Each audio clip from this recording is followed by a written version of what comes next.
1950년대 미국에서 집단 동조 실험을 했습니다.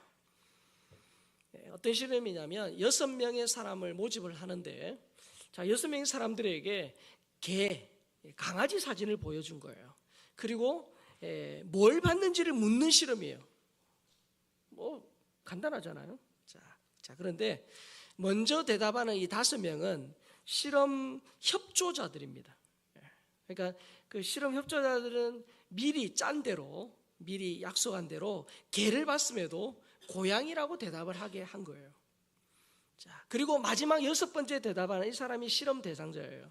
그래서 이 실험 대상자가 앞에서 5명이 분명히 개를 봤는데도 고양이라고 대답할 때 이 6번째 사람은 어떻게 대답하는지를 보는 게 실험의 목적이에요.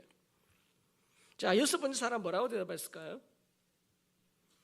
3명 중 1명 꼴로 자기가 개를 봤음에도 불구하고 고양이를 봤다라고 말한 거예요. 자, 여러분 분명히 개를 봤어요. 근데 남들의 의견에 동조하여 고양이로 바꿔 답한 사람이 많았다는 거예요. 자, 근데 이 사람들은 뭐 아무런 유대관계도 없고 오늘 처음 만난 사람, 오늘 이 실험 끝나면 헤어질 사람인데도 불구하고 다른 사람들의 의견에 따라서 이 사실이 바뀌어질 수 있다는 거예요. 그러니까 집단의 압력 아래에서, 그러니까 5명이 다 고양이라고 하니까 어떤 집단의 압력 하에서 다수가 기대하는 대로 5명이 다 그렇게 대답했으니 나도 왠지 그렇게 대답해야 할 것 같은 그런 압력, 그런 것 때문에 자기의 어떤 생각이나 행동을 바꿀 수 있다라는 것이 동조 현상이에요. 자, 이런 불법 다단계 그리고 사이비 이단에 빠지거나 독재 정권의 압력에 무기력하게 동조하는 그 이유를 엿볼 수 있는 실험이에요. 자, 그래서 여러분 얼마든지 조작된 동조 현상, 즉 여론몰이를 해서 얼마든지 조작된 이 동조 현상이 일어날 수 있기 때문에 다수의 일치된 의견이라 할지라도 그것이 꼭 정의라고 말할 수 없어요. 그리고 시대의 대세, 지금 시대의 대세가 이거야, 그 시대의 대세가 진리일 수 없어요. 왜냐, 인간은 나약한 존재이기 때문에 시대의 그 탕류, 그 아주 잘못된 시대 흐름에 휩쓸리기 쉽습니다. 그러므로 자녀들이, 우리의 다음 세대 자녀들이 이 그런 시대의 흐름에 휩쓸리지 않고 하나님의 선하시고 기뻐하시고 온전하신 뜻이 무엇인지를 그 뜻대로 살아가기를 원한다면 우리 자녀들이, 우리 다음 세대가 그런 시대의 어떤 조류나 대세가 아니라 하나님의 진리 가운데 쓸 수 있도록 기도하고 가르쳐야 될 줄로 믿습니다. 자, 근데 여러분 시대가 얼마나 빨리 지납니까? 과거 여러분 10년의 그 변화가요, 이전의 100년의 변화보다 훨씬 더 큰 변화예요. 자, 급변하는 시대에 변화를 따라잡는 것 중요합니다.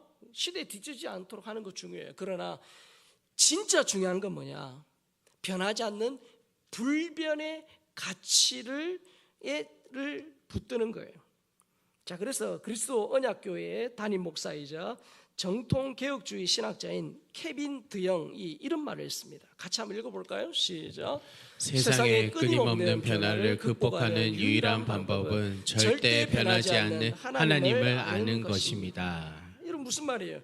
급변하는 세상에서 흔들리지 않고 그 변화를 극복하며 살아갈 수 있는 유일한 길은 내가 급변하는 그 세상보다 더 빨리 변하고 그리고 그 변화에 적응하는 것이 아니라 절대 변하지 않는 하나님, 그리고 절대 변하지 않는 진리를 붙드는 거라는 거예요.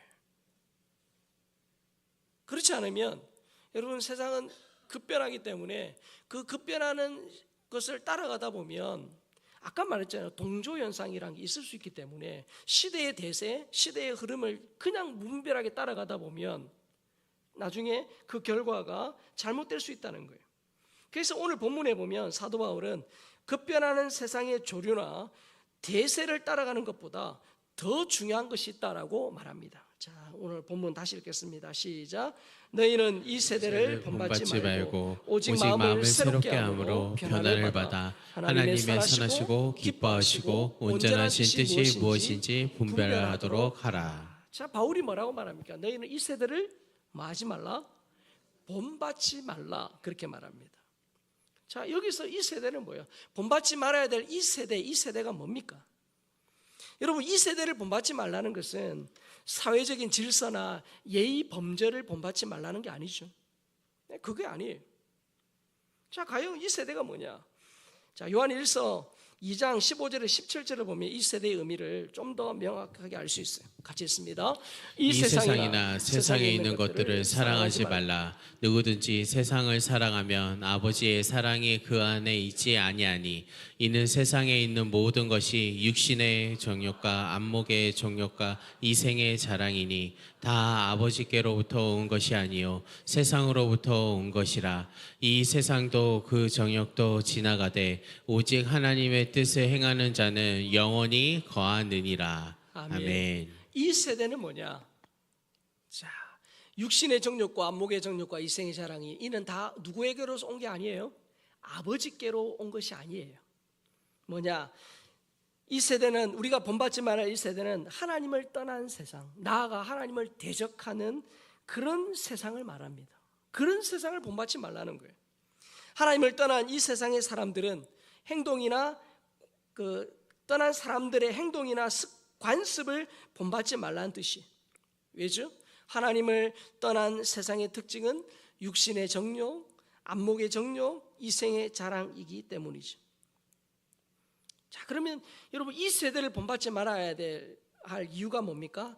그것은 하나님의 선하시고 기뻐하시고 온전한 뜻이 아니기 때문에. 우리는 하나님의 선하시고 기뻐하시고 온전한 뜻을 따라 살아야 돼요. 그래야 우리의 삶의 과정에 또 결과도 좋아요. 그러나 이 세대는 정반대입니다. 하나님이 선하시고 기뻐하시고 온전한 뜻이 아니기 때문에 따라가면 안 되고 본받으면 안 된다는 거예요. 자, 오늘은 우리가 특별히 이 본받지 말아야 될 이 세대 가운데 지금 가장 큰 이슈이자 한국 교회가 기도하며 입법 저지하고 있는 차별금지법에 대해서 제가 말씀을 좀 드리려고 해요. 우리가 예전에도 우리 교회 차별금지법, 동성애 차별금지법 제정되지 않게 해달라고 우리가 많이 기도했는데 과연 이게 뭐냐는 거예요. 자, 여러분, 사람들이 그렇게 말합니다. 차별금지법, 차별을 금지하는 법이 뭐가 잘못이냐, 좋은 거 아니냐라고 옹호해요. 자, 그리고 차별금지법을 반대한다고 그러면 이렇게 말합니다. 야, 그러면 차별하자는 거냐? 라고 공격을 해요. 자, 거기다가 차별금지법을 반대하는 기독교는 편협한 종교다, 그렇게 비난해요. 심지어 우리 그리스도인들 가운데, 교회 다니는 분들 가운데도 야, 차별금지법이 뭐가 잘못이야? 라고 말하는 분들이 있어요. 왜 비성경적인지 몰라요. 자, 그래서 오늘 제가 차별금지법이 뭐냐, 그리고 왜 성경적이냐를 좀 말씀을 하고 같이 기도하려고 합니다. 자, 오늘 설교는 하나님을 떠난 세대, 또 하나님을 대적하는 그런 세대를 설명하다 보니까 좀 평소에 듣지 못했던, 듣기 거북한 용어가 나오더라도 이해해 주시면 좋을 것 같아요. 자, 여러분, 사회의 불평등 그리고 차별 문제 개선해야 되죠. 인종차별하거나 남녀차별하거나 장애인을 차별하거나 그러면 안 됩니다. 자, 그런 차별금지법이 크게 두 가지가 있어요. 하나는 뭐냐면 개별적 금지법이에요. 그렇죠. 차자는 빼야 되네요. 차개별제가 아니고 개별적 차별금지법과 포괄적 차별금지법이에요. 지금 수정하시면 될 거예요. 개별적 차별금지법과 포괄적 차별금지법이 있어요. 자, 그런데 여러분, 이 개별적 차별금지법은 뭐냐면 특정한 사람들에 대하여 차별하지 말라는 거예요. 예를 들면 인종, 남녀, 장애인 차별하지 말라는 거예요. 그래서 여러분, 이 장애인 차별금지법이 있어요. 그리고 노동 현장에서의 성차별을 막기 위한 남녀 고용평등법이 있죠. 그리고 양성평등 기본법, 그러니까 남자와 여자 양성평등 기본법이 있어요. 자, 여러분, 이런 개별적 차별금지법은 사회의 약자들을 보호하는 법이기 때문에 앞으로도 계속 시행돼야 될 사회 안전장치예요. 개별적 차별금지법은 좋은 거예요. 자, 문제는 뭐냐? 포괄적 차별금지법이에요. 흔히 지금 말하는 차별금지법은 이 포괄적 차별금지법을 말하는 거예요. 자, 포괄적 차별금지법은 이런 겁니다. 인종, 성별, 나이, 장애 여부, 성적 지향, 성별 정체성, 학력 등의 이유로 어떠한 차별도 해서는 안 된다라는 거예요. 자, 여러분 저기서 보세요. 인종, 성별, 나이, 장애 여부, 학력 이런 걸로 차별하면 돼요, 안 돼요? 안 돼요. 근데 그 안에 뭐가 들었어요? 성적 지향, 성별 정체성 이런 게 들었어요. 자, 뒤에 제가 말씀드릴게요.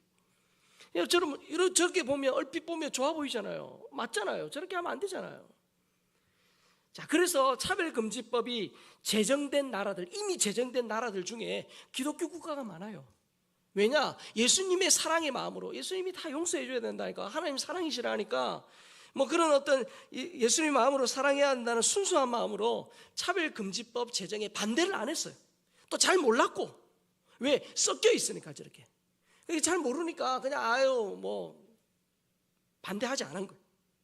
자, 그런데 문제는 이 차별금지법이 제정되고 나니까 전혀 예상하지 못했던 그런 일들이 벌어지는 거예요. 특별히 성과 관련된 포괄적 차별금지법은요, 여러분 알면 알수록 중대한 그런 표현의 자유를 침해해요.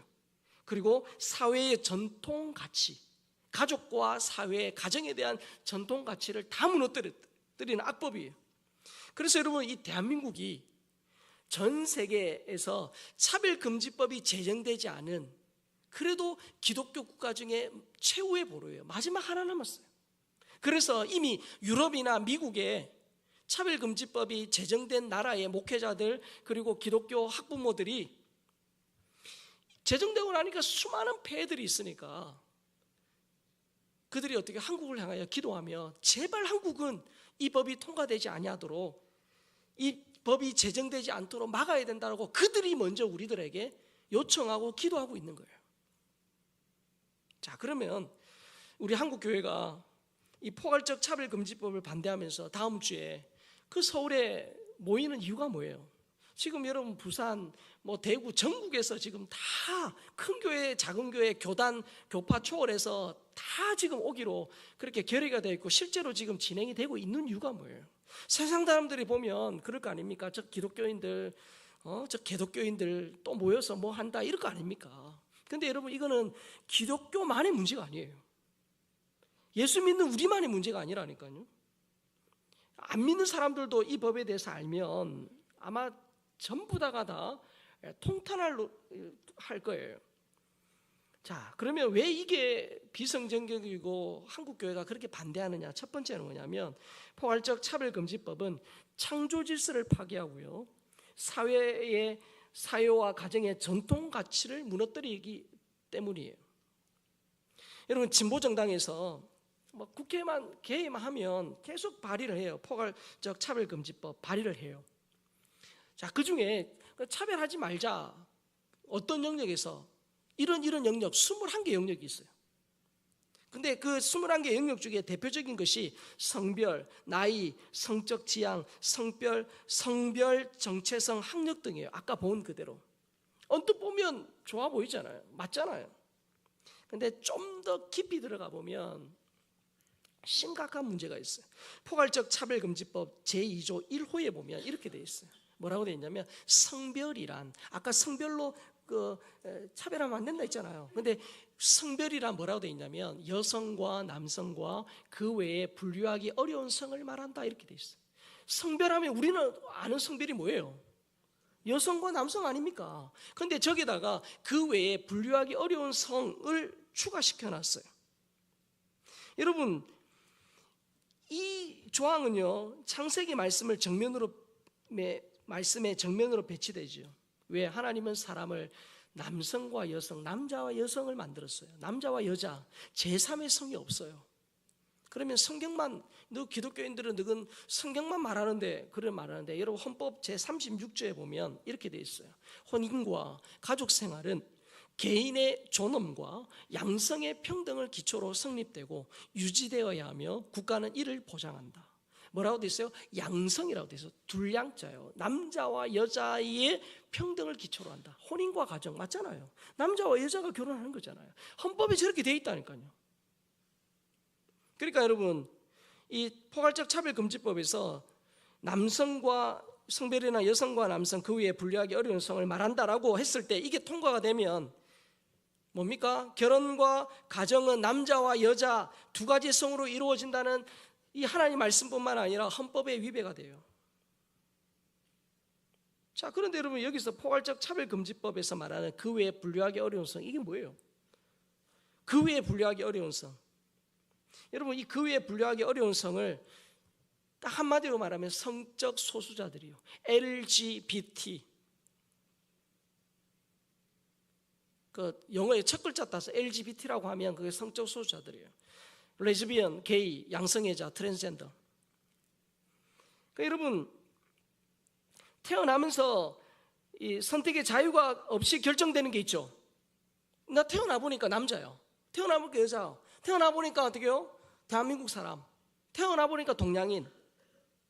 인종과 민족, 남녀 뭐 이런 것들은 내가 선택한 게 아니잖아요. 태어날 때 이미 결정이 된 거예요. 그런데 여러분 이 차별금지의 21개 영역 가운데는 아까 말한 것처럼 인종, 뭐 학력 뭐 그런 것들은 차별하면 안 되잖아요. 그 사이에 이 그런 정당한 사유들이에요. 정당한 사유들이 포함되어 있지만 정당한 사유들에 섞여 있는 정당하지 못한 사유 때문에 문제가 있다는 거예요. 인종, 나이, 학력, 여러분 이걸로 차별하면 안 되잖아요. 안 그렇습니까? 근데 문제는 뭐냐? 그 21개 영역에는 정당한 사유도 있지만 정당하지 못한 사유, 즉 성적 지향이나 성별 정체성도 포괄이라는 이름으로 섞여 있는 게 문제예요. 여러분 이 포괄적이라는 표현을 사용하는 것은 동성성행위. 여러분 아까 LGBT가 뭐예요? LGBT가 성적 소수자들인데 그 성적 소수자들이 남성과 남성, 여성과 여성, 양성애자, 트랜스젠더, 남자에서 여자, 여자에서 남자 그런 사람들이 이 동성성행위를 차별금지 사유로 넣어놨는데 보통의 사람들이 이를 주목하지 못하고 즉 또 경계하지 못하게 하려는 교묘한 방법이에요. 왜? 전부 다가 만약에 저것만 딱 떼가지고 하면 누가 통과시키겠어요? 근데 그 안에 인종, 민족, 그 다음에 학력 이런 거 안에 요걸 딱 넣어놨다는 거예요. 그러니까 여러분 외부에 드러냈죠. 분명히 드러냈어요. 그러나 정당한 것들에 섞여 있기 때문에 주의하지 못하는 거예요. 다른 사유들처럼 정당한 것처럼 인정받아 숨기진 않았지만 실제로는 숨기는 훨씬 더 교묘한 또 지능적인 악한 입법 기술이에요. 그래서 이미 유럽과 미국에서는 그렇게 그냥 다 지나가 버린 거예요. 여러분 마귀가 아담과 하와를 넘어뜨릴 때 생각해 보세요. 마귀가 한 말 중에는 하나님 말씀도 있고 자기 말도 있어요. 섞어놨어요. 그러니까 분별력을 가지고 그걸 보지 못했기 때문에 결국 넘어간 거 아닙니까? 그래서 여러분 에덴 동산에서 재미를 본 마귀가 인간을 미혹할 때 이런 방법을 즐겨 쓰는 거예요. 자, 그 외에 분류하기 어려운 성, 여성 동성애자인 레즈비언, 남성 동성애자인 게이, 그리고 양성, 남성과 여성을 둘 성을 온전히 가지고 있다라고 생각하는 양성애자, 그리고 남자에서 여자로, 여자에서 남자로 바뀐 트랜스젠더가 포함이 되는 거예요. 자, 그러면 여러분 왜 이걸 여기다 넣어놨겠어요? 넣어놓은 이유가 있겠죠. 왜요? 인권이라는 이름으로 성적 소수자들을 차별하지 못하겠다라는 의도예요. 그러니까 이 성적 소수자들의 이 비정상적인 행위를 법으로 보호하려는 시도, 그 시도는요 하나님을 대적하는 거예요. 자, 여러분 보세요.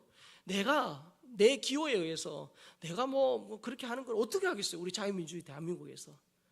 그런데 그거는 내 선택에 의해서 하는 거는 오케이, 뭐 어떻게 할 수 없어요. 근데 그것을 법으로 만들어서 그들을 법적으로 보호하겠다라고 하는 것은 나머지 사람들에 대한 심각한 역차별이에요. 그래서 이런 포괄적 차별금지법이 통과가 되잖아요. 그러면 그들에 대하여 긍정적인 얘기밖에 못해요. 부정적인 얘기, 정당한 비판을 할 수 없어요. 2018년 6월 워싱턴 DC에 있는 한 식당에서 일어난 일이에요. 이 한 트랜스젠더가 여자 화장실로 가는 거예요. 저 사람이 여자 화장실로 가는 거예요. 종합원이 보니까 누가 봐도 어떻게 해요? 남자처럼 보이니까 가가지고 신분증을 요구한 거예요. 진짜 남자 맞냐 여자 맞냐 신분증을 요구한 거예요. 그러니까 이 여자 화장실에 간 트랜스젠더가 기분 나쁘다, 내가 혐오감, 내가 수치심, 내가 이 당신의 말에 기분이 나쁘고 수치심을 느꼈다라고 해서 경찰에 고발을 한 거예요. 소송을 걸었어요. 여러분 소송 결과가 어떻게 됐을까요? 이미 통과된 지역인권법에 따라 7,000불, 7,000달러, 우리 돈으로 약 거의 1,000만 원 가까운 벌금을 냈어요. 우리는 우리 돈 안 나가가지고 맞죠. 별로 뭐 그런 벌금이 가게에 부과되고 그 식당 주인과 종업원들에게 젠더 교육, 그러니까 이런 교육을 하라는 거예요. 이런 교육을 이수하라는 명령이 떨어진 거예요. 여러분 포괄적 차별금지법에는 이 차별 행위 중에 괴롭힘이 있어요. 괴롭힘. 이게 뭐냐면 성적 소수자가 지금처럼 상대방의 언행으로 수치심과 모욕감이 들면 그걸 괴롭힘이라고 해요. 자, 그러면 여러분 이 성적 소수자가 자신이 이 모욕감, 수치감을 느꼈다고 하면 차별 행위가 되고 법으로 시정명령, 그리고 이행강제금, 심지어 손해배상까지 해야 돼요. 자, 근데 더 큰 문제는 뭐냐면 성적 소수자에게 수치심과 모욕감을 줬다고 했을 때 자기가 이 성적 소수자가 내가 수치심과 모욕감을 받았습니다라고 자기가 증명하는 게 아니고 반대예요. 성적 소수자에게 수치심과 모욕감을 주지 않았음을 누가 상대방이 입증하지 못하면 법적 책임이 있어요. 그러면 나는 그렇게 의도로 한 게 아니에요, 나는 뭐 전혀 그런 의도가 아닙니다라고 아무리 내가 얘기해도 상대방이 나 성적 수치심과 모욕감을 받았습니다라고 말하면 이 사람이 아무리 아니라고 우겨봐도 법적 책임을 면할 수 없다는 거예요. 여러분 법이 그렇게 되어 있어요. 그러니까 여러분 이 성적 소수자의 인권을 보호한다는 핑계로 역차별이 일어날 수밖에 없다는 거예요. 자, 포괄적 차별금지법을 반대하는 두 번째 이유는 뭐냐? 이 포괄적 차별금지법은 죄와 진리를 구별하고 표현할 자유를 박탈하기 때문이에요.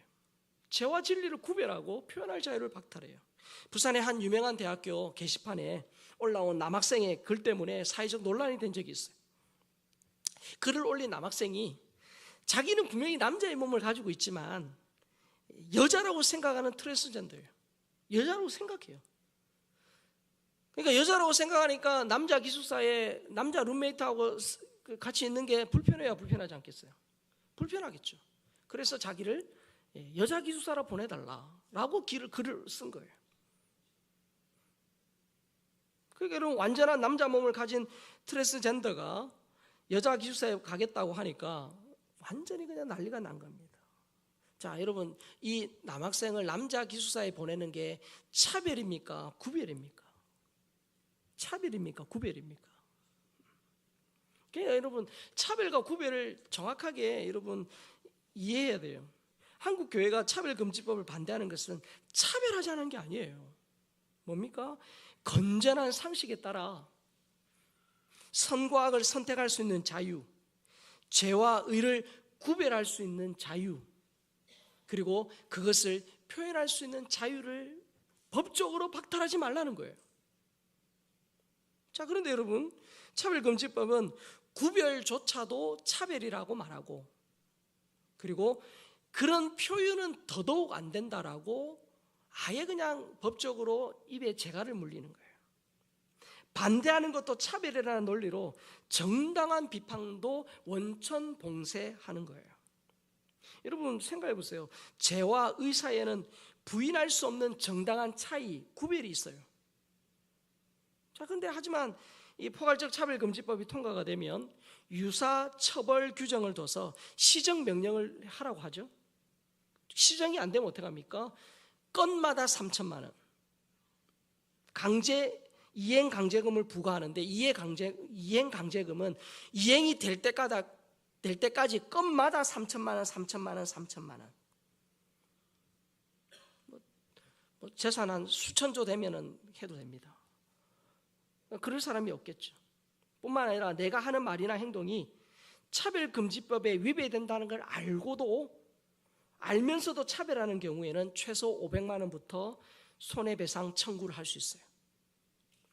그러니까 여러분, 교회에서 동성애는 죄라고 말하거나, 여러분 부모님이나 교사들이, 우리 주일학교, 우리 교회학교 교사들이 성은 남성과 여성만 있다라고 말하면 어떻게 해요? 그 말에 수치심과 모욕감을 느낀 사람들이 집단 소송을 할 수 있는 거예요. 그 길이 열려져요.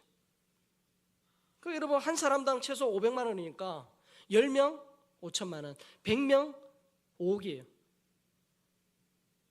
그 여러분, 이런 천문학적인 손해배상금을 물면서 동성애는 죄다라고 계속 말할 수 있는 사람이 누가 있겠어요? 그래서 여러분, 차별금지법은 이 성소수자의 인권을 보호한다는 핑계로 국민 다수의 표현할 수 있는 자유를 박탈하는 역차별법이기 때문에, 그래서 계속 이걸 반대하는 거예요. 마지막 세 번째, 포괄적 차별금지법을 반대하는 이유는 뭐냐면, 포괄적 차별금지법은 진리를 가르치고 선포할 수 있는 권리를 빼앗아가요. 이 차별금지법이 통과되면 이런 말 못합니다. 야, 남자가 왜 울어? 아, 여자가 이렇게 조심해야 되지. 그게 뭐야? 이런 말 하면 바로 어떻게 해요? 고소당해요. 물론 이 말 자체가 좋은 말은 아니에요. 그러나 이런 말들처럼 성별로 혐오나 편견을 조장하는 말을 하면 고소당해요. 학교에서는 동성애는 비정상적이라고 가르치면 처벌받아요. 자녀가 태어났어요. 근데 이 어릴 때부터 이 교육을 학교에서 실제로 이제 시켜야 되니까, 차별금지법이 통과가 되면, 자, 그래가지고 어릴 때 유치원 아이들이 학교 선생님, 그 유치원 선생님이 가르치는 거예요. 성은 남성과 여성뿐만 아니라 내가 원하면 얼마든지 남자가 여자가 될 수 있고 여자가 남자가 될 수 있어 라고 가르치는 거예요. 그러면 이 아이가 집에 와가지고 엄마한테, 엄마, 나 남자지만 여자 되고 싶어, 그렇게 말할 때 부모님이 어떻게 해요? 아니야, 너는 남자야 라고 말할 수 있어요, 없어요? 그렇게 말하면 어떻게 해요? 그것 자체도 어떻게 해요? 고소 대상이에요. 지난주에 제가 말씀드렸죠. 일론 머스크 그 아들이 딸 돼가지고 부모가 그에 대해서 얘기한 것에 대해서 어떻게 해요? 가만두지 않겠다 라고 말한 거예요. 이를 말리거나 뭐라고 하면 부모라도 법적 제재를 받아요. 자, 트랜스젠더를 정상이라고 교육할 수밖에 없어요. 자, 그 어떤 선생님도 동성애 축제, 퀴어 축제를 보고 비정상적이다, 또 성적으로 문란하다라고 표현할 수 없고 가르칠 수 없어요. 문제는 신학교예요. 신학교도 예외가 아니에요. 미션 스쿨도 마찬가지예요. 그래서 여러분, 신학교 내에서 어떤 이 젠더가 차별받는 느낌을 들게 하는 수업이나 강의를 진행할 수 없어요. 진리에서, 신학교에서조차 진리를 선포할 수 없다는 거예요. 저희 신학대학원 은사이신 이상원 교수님이 2019년 가을에 수업 중에 이 동성애에 대한, 분명히 신학교니까 여러분 얼마든지 신학생들을 향하여 그렇게 말할 수 있어요. 동성애가 잘못되었다, 성경에서 분명히 금지한다 라고 말할 수 있는데, 그 동성애 관련 발언을 했다는 이유로 교수에서 해임됐어요. 신학교에서. 나중에 결국은 어떻게 해요? 바로 잡았지만, 이 포괄적 차별금지법이 통과되면 신학교는 물론이고 모든 공교육 현장에서 성과 관련하여 지금까지 가정과 가족을 지켜온 전통조차도 말하기 어려워요. 창조질서를 무너뜨리는 죄를 죄라고 말할 수 없고 교육할 수 없는 거예요. 자, 여러분, 이 트랜스젠더는요, 출생 시의 성별과 다른 정체성을 가지고 있는 사람들이 다 포함이 돼요. 자, 제가 남자입니까, 여자입니까?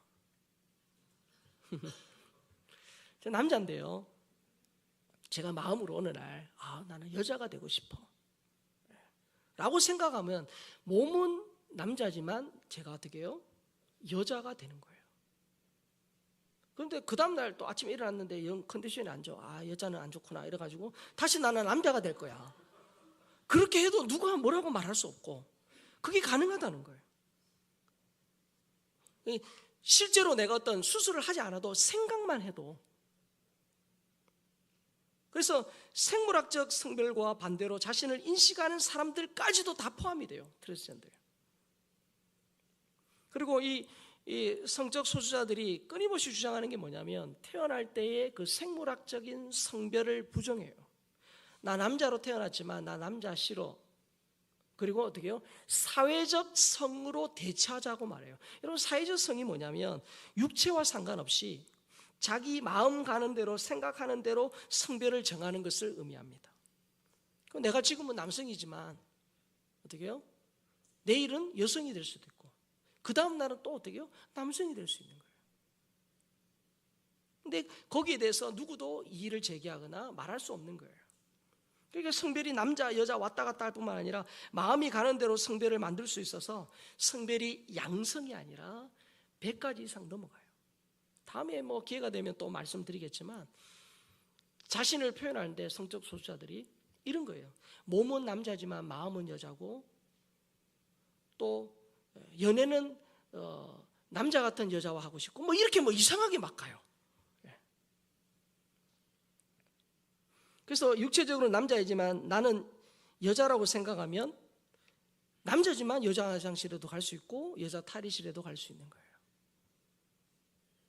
그래서 이를 항의하면 차별이고 혐오 범죄가 돼요.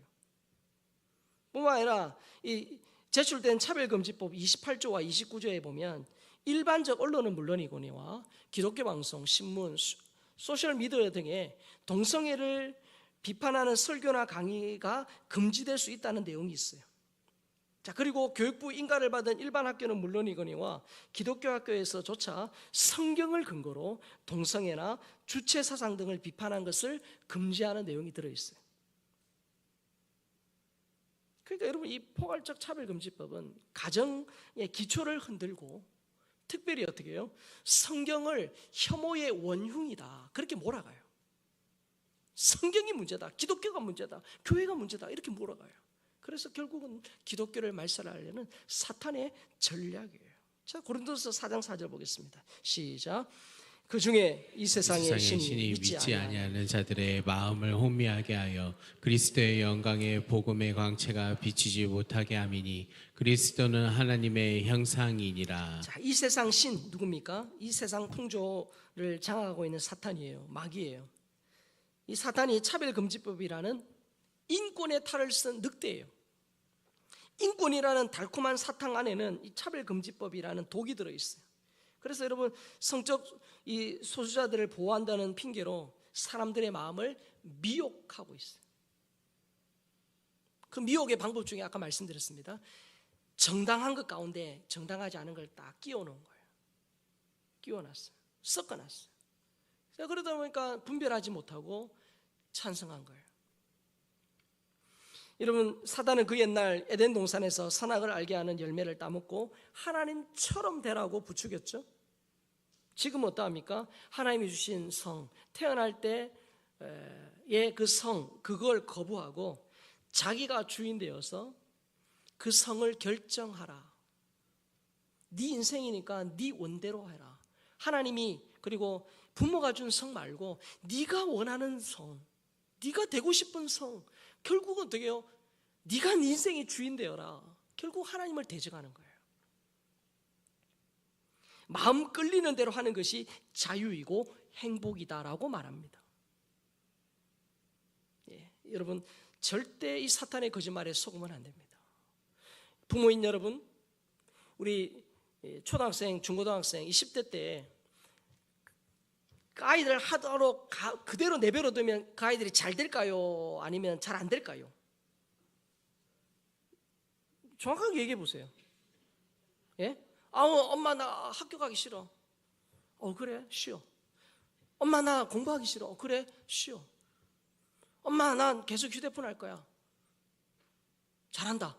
여러분, 이래 놓으면은 애가 잘 될까요? 잘못 될까요? 잘 된다는 부모님 있으면 저한테 와서 좀 노하우 좀 알려주시기 바랍니다. 반드시 잘못돼요. 왜? 인간은 악한 존재예요. 공부하라 해도 안 하잖아요. 똑바로 살아라 해도 똑바로 안 살잖아요. 그게 인간이에요. 그래서 여러분, 네 인생이니까 네 마음대로 하라고 말하면 그게 진짜 자유처럼 보이지만 아니에요. 그게 패망의 길이에요. 자, 오늘 본문 다시 읽고 말씀 마무리할게요. 자, 시작. 너희는 이 세대를 본받지 말고 오직 마음을 새롭게 함으로 변화를 받아 하나님의 선하시고 기뻐하시고 온전하신 뜻이 무엇인지 분별하도록 하라. 자, 분별하라고 했어요. 분별하라는 말은 불로서 순수함을 시험하다라는 뜻입니다. 그러니까 세상의 문화와 사상과 제도, 그걸 그냥 무분별하게 받아들이면 안 된다는 거예요. 왜요? 그 이면에 사단의 이 세력들이 정말 교묘하게 교회와 가정과 이 전통적인 어떤 가치들을 무너뜨리기 때문이에요. 그래서 어때요? 그냥 받아들이지 않고 옳은지를 시험하고 조사하는 거예요. 성경 말씀과 가정과 사회를 지탱하는 사회 질서에 어긋나지 않는지를 따져보라는 거예요. 그래서 여러분, 포괄적 차별금지법 이면에는 하나님이 이 세상과 인간의 주인이라는 주인이심을 부정하는 사단의 세력이 있어요. 자, 그런데 여러분, 말세가 될수록 이런 이 하나님을 대적하는 세력이 더 활개를 칠 겁니다. 그러나 우리는 믿어요. 복음이 승리할 줄 믿습니다. 결국은 교회가 최종 승자가 될 줄 믿습니다. 그래서 우리가 먼저 깨어 기도하고 하나님 은혜를 구하는 거예요. 하나님 없는 세대를 따라가는 것이 아니라 하나님 편에서 말씀을 따라갈 때 하나님이 역사하실 줄 믿습니다. 거기에 희망이 있는 거예요. 그렇게 할 때 개인이 살고 나라가, 개인이 살고 가정이 살고 나라가 회복될 줄 믿습니다. 우리가 그 믿음을 가지고 기도하면서 진짜 정당한 하나님 편에서 바른 소리를 내는 거예요. 유럽과 미국의 교회들이 진짜 어떻게 해요? 이 외쳐야 될 그 골든타임을 놓치는 바람에 법이 개정이 되고 나서, 개정되고 나서 법이 제정이 되고 나서 개정하자라고 말하면 그것도 어떻게 해요? 그것도 혐오예요. 개정하자라고 하는 그 자체도 차별이에요. 그러니까 어떻게 할 수가 없는 거예요. 법이 제정이 되고 나면 손쓸 수가 없어요. 근데 아까 영상에도 봤지만 유럽이나 미국 사례를 보면 이렇게 되고 난 이후에 2년 만에 동성혼 합법화되고 차별금지법 다 통과되어 버렸어요. 그래서 우리가 한국교회가 우리 다음 세대를 살려야 된다. 다음에 제가 또 기회가 되면 왜 이 법이 어른이 아니라 아이들에게 심각한 그런 이 피해를 주는지에 대해서도 제가 한번 구체적으로 말씀을 드릴 기회가 있을 것 같아요. 그러니까 여러분, 심각한 문제예요. 그래서 우리가 그 경각심을 가지고 기도하고 끊임없이 이 부분에 대해서 하나님의 은혜를 구할 때 하나님 반드시 승리하게 하실 줄 믿습니다.